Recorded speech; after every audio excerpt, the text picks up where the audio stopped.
School of Management Studies IGNOU presents an audiobook on the course MMPC 014 Financial Management for MBA program. Presenting Block 5 Emerging Issues in Finance, Unit 15 Financial Restructuring, Part 1. The objectives of this unit are to understand the concepts of corporate and financial restructuring, explain the different methods that are followed by the companies in undertaking restructuring, elucidate the procedure involved in each of the methods of financial restructuring, discuss the merits, demerits, and reasons of each of the options available for restructuring, and discuss the contemporary developments with respect to financial restructuring.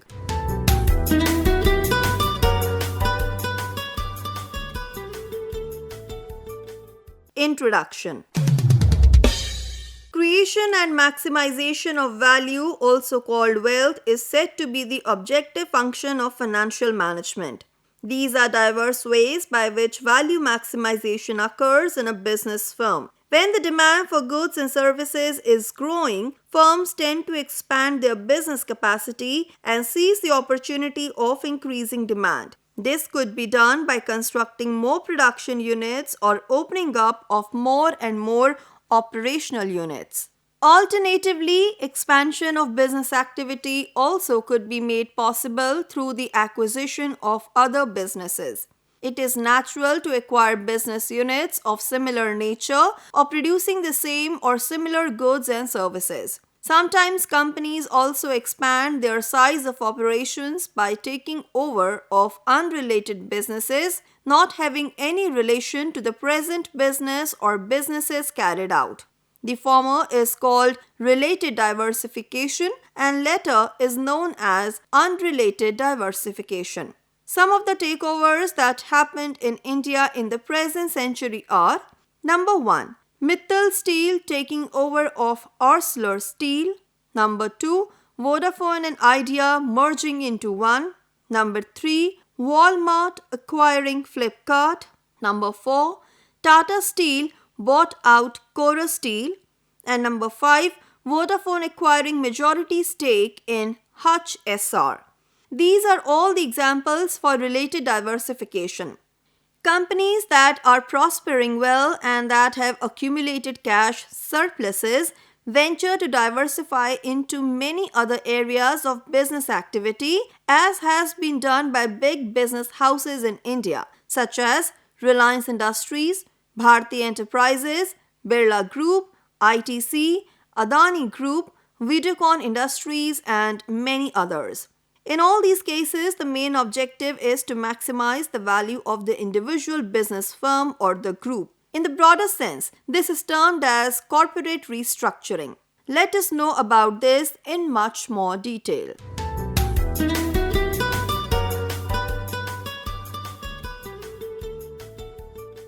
Corporate restructuring.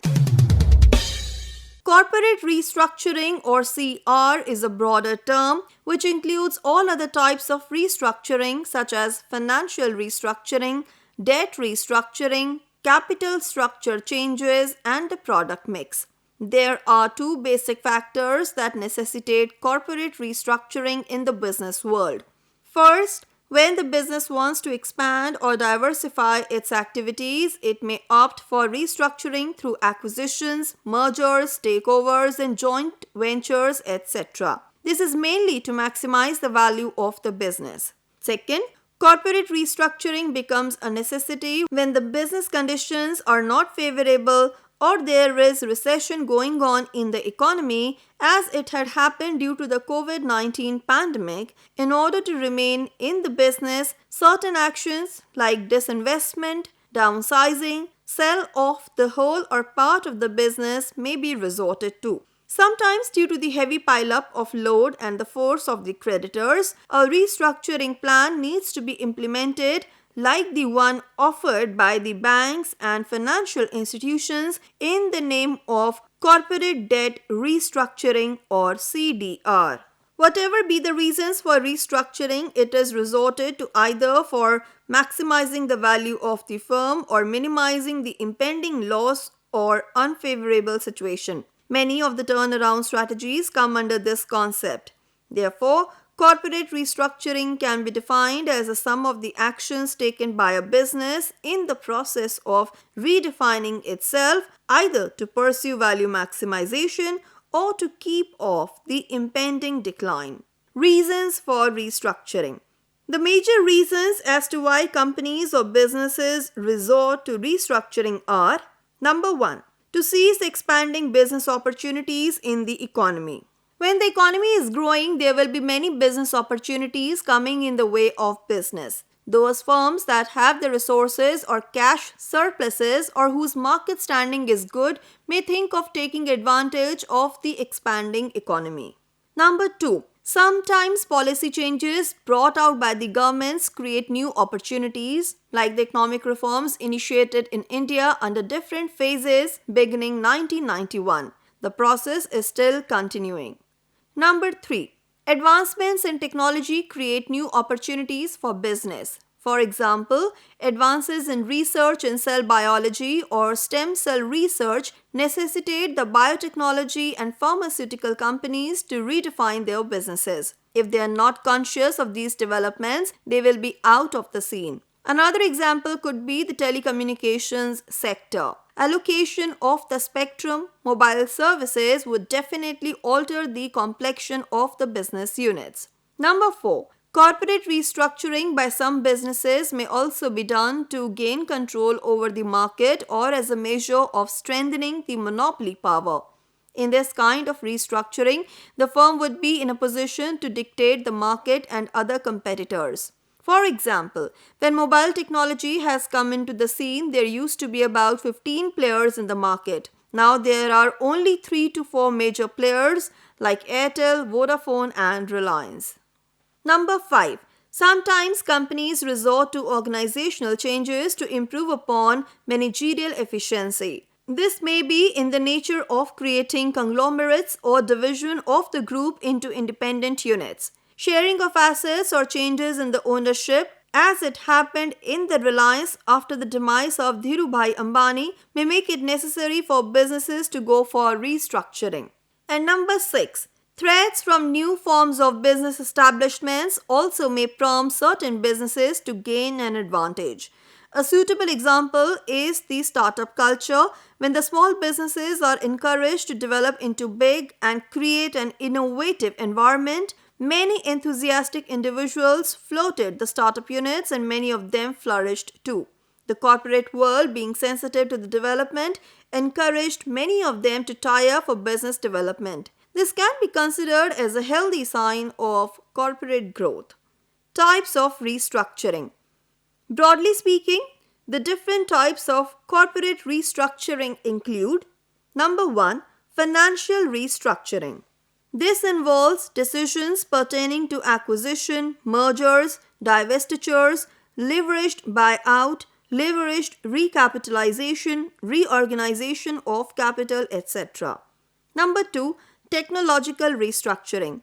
This involves decisions pertaining to redesigning the business process through revamping existing technologies. Number 3, market restructuring. This involves decisions regarding product mix, market positioning to suit the changed situations. And number 4, organizational restructuring. During the post-liberalization period, many Indian firms embarked on organizational restructuring programs through regrouping the existing businesses into a few compact business units through decentralization and delayering, downsizing, outsourcing the non-value adding activities and subcontracting.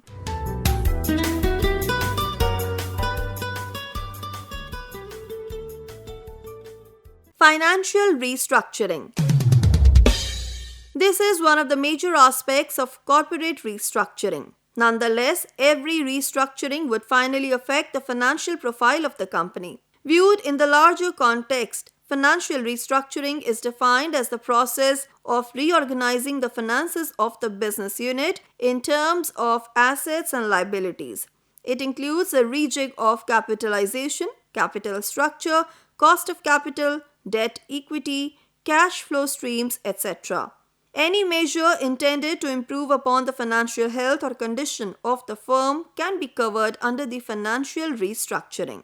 In recent times, that is 2020 onwards, companies like NIIT, Engineers India, NTPC, Wipro, TCS, ONGC, NMDC, IOC, NALCO, NLC India, HCL Technologies, Pidilite Industries, etc. have offered to buy back their own shares. Similarly, there are many companies now moving towards paying off their debt and making them as zero debt companies and converting them to only equity companies. As per one estimate, the top 50 companies of India have repaid their debt obligations to the extent of rupees 59,600 crore during the first half of 2019-20. The list includes companies like India Cements, Saurashtra Cement, Binani Cement, Wockhardt, GTL, Hotel Leela, Hindustan Constructions, KS Oils, Jindal Stainless Steel, etc.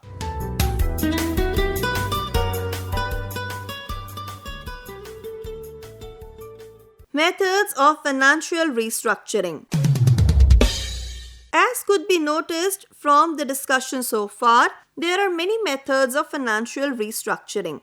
The examples quoted are of just two of the variants, that is, buyback of shares and repayment of debt. Here is the list of such methods which are presently resorted to by companies in India. Each of these methods is explained in detail in the upcoming section. These methods are: number 1, buyback of shares; number 2, conversion of debt or preference shares into equity; number 3, corporate debt restructuring; number 4, leverages buyouts; number 5, equity restructuring; number 6, divestiture; number 7, disinvestment; and number 8, changes in capital structure. Now let's discuss each of them in detail.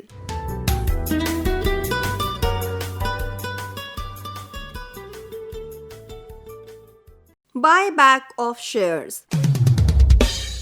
Buyback of shares is a process by which the company proposes to buy its own shares and thus reduce the number of shares outstanding. Not only the company but also the shareholders will have an opportunity to exit if they wish to from the company. The attraction to the shareholders is that a higher price than the price prevailing in the market is offered to them to entice the shareholders. From the company's point of view, some of the reasons for considering this option are: number 1, to utilize surplus cash available in the firms; number 2, to reduce the number of shares and thus improve EPS, that is earning per share; number 3, to increase the shareholding of the promoters to avoid threat of takeover; number 4, to enhance the return on capital or net worth; number 5, to boost up confidence among the shareholders in times of declining share prices; and number 6,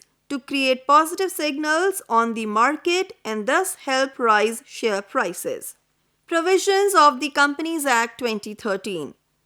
There are 3 sections, that is from section 68 to section 70, that specify the procedure to be followed by the companies that intend to buy back their own shares.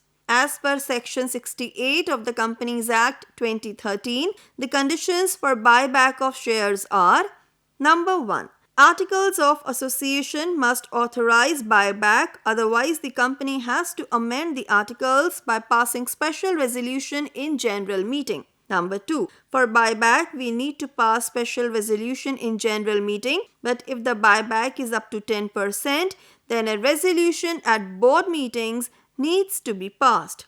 Number 3, maximum amount of shares that can be bought back in a financial year is 25% of paid up share capital and free reserves, where paid up share capital includes equity share capital and preference share capital, and free reserves including securities premium. Number 4. Post buyback debt equity ratio cannot exceed 2:1. Number 5. Only fully paid up shares can be bought back. Number 6. Company must declare its insolvency in Form SH9 to Registrar of Companies signed by at least 2 directors, out of which one must be a managing director if any. Number 7. The notice of the meeting for which the special resolution is proposed to be passed shall be accompanied by an explanatory statement stating a full and complete disclosure of all the material facts, the necessity of buyback, the class of shares intended to be bought back, the amount proposed to be invested under the buyback, and the time limit for completion of buyback. Number 8. The company must maintain a register of buyback in Form SH10. Number 9. Submit return of buyback in Form SH11 annexed with compliance certificate in Form SH15 signed by 2 directors, out of which one must be a managing director if any. Number 10. A company should extinguish and physically destroy shares bought back within 7 days of completion of the buyback. Number 11. Observe 6 months cooling period, that is, no fresh issue of share is allowed. Number 12. No offer of buyback should be made by a company within a period of 1 year from the date of the closure of the preceding offer of buyback. And number 13. The buyback should be completed within a period of 1 year from the date of passing of special resolution or board resolution, as the case may be. According to Section 69 of the Companies Act 2013, where a company bought back shares out of free reserves or out of the securities premium account, then an amount equal to the nominal value of the shares need to be transferred to the capital redemption reserve account. The capital redemption reserve account may be utilized for paying unissued shares of the company to the members as fully paid bonus shares. According to Section 70 of the Companies Act 2013, a company should not buy back its securities or other specified securities directly or indirectly. Number 1. Through any subsidiary including its own subsidiaries, or number 2. Through investment or group of investment companies, or number 3. When company has defaulted in repayment of deposits or interest payable thereon, or in redemption of debentures or preference shares or repayment of any term loan. Number 4. The prohibition is lifted if the default has been remedied and a period of 3 years has elapsed after such default ceased to subsist. And number 5. When company has defaulted in filing of annual return, declaration of dividend and financial statement. Subjected to all these provisions, a company can buy back its own shares. Otherwise, it is feared that the entire process leads to manipulation of share prices in the stock market. Buyback regulations of SEBI. Keeping in view the provisions incorporated in the Companies Act 2013, the Securities and Exchange Board of India, that is SEBI, has come out with new regulations in 2018, replacing those issued in 1998. The new regulations are titled SEBI Buyback of Securities Regulations 2018. The main provisions of these regulations are: Number 1. The most significant aspect of the regulations pertains to the conditions that must be followed for resorting to buyback. They are: Number 1. The maximum limit for offering buyback is put at 25% of the paid-up capital and free reserves. Number 2. The debt-to-equity ratio after buyback should not exceed 2:1. Number 3. The equity shares proposed to be bought back must be fully paid up. Number 4. The buyback shall not result in delisting of shares from the stock exchanges. Number 5. The gap between 2 buyback offers shall be more than 1 year. Number 6. The company can use its free reserves or the premium collected or the proceeds of the issue of share capital for buyback purpose. And number 7. No company shall directly or indirectly purchase its own shares through its investment company or subsidiary. The other compliance requirements include: Number 1. There shall have been a provision in the Articles of Association for buyback. Number 2. The buyback process should be completed within a period of 1 year after passing the special resolution to this effect. Number 3. The company shall make necessary disclosure of the particulars of the activity to the Registrar of Companies, SEBI, and the concerned stock exchange within the time limits specified. Number 4. 15% of the number of securities proposed to be bought back or the number of securities as per their shareholding shall be reserved in favor of small shareholders. Number 5. The company shall make a public announcement of buyback providing for all the material information. Number 6. The offer of buyback shall remain open for a period of at least 10 working days. Number 7. The shares proposed to be bought back shall be categorized into two groups, that is, those reserved for small shareholders and those meant for general category. The entitlement shall also be calculated accordingly. And lastly, the company shall follow proper procedures for extinguishing and physically destroying the share certificates so bought. It shall take place in the presence of an authorized person.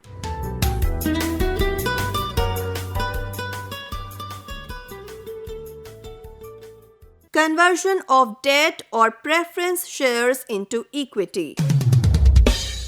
Conversion of debt or preference shares into equity is another method followed by the companies in the process of restructuring their finances. This had been permitted in India subjected to certain guidelines incorporated in the Companies Act 1956. The same are continued with little modifications in 2013 Act. As per Section 62, subsection 3 of the Companies Act 2013, if a company takes a term loan, it can convert the same into share capital and an option shall be given to such lenders and there shall be a special resolution to this effect. Similarly, there is the provision for conversion of loans into preference shares and preference shares into equity.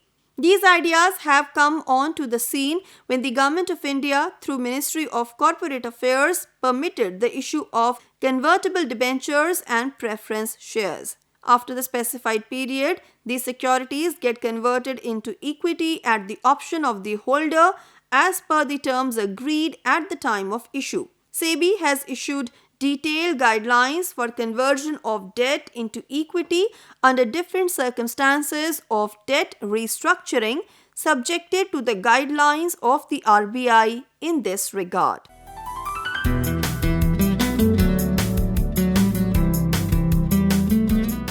You were listening to the audiobook by the School of Management Studies IGNOU for MBA program. Course code MMPC 014 Financial Management. Course coordinators Professor K. Ravi Shankar and Professor Kamal Wagricha. Voiceover by Harpreet Kaur. Edited by Savita. Program assisted by Tarannum Jahan and Jagbandhu Jana. Program produced by Dr. Manoj Kumar Singh. This program was brought to you by Electronic Media Production Center of Indira Gandhi National Open University.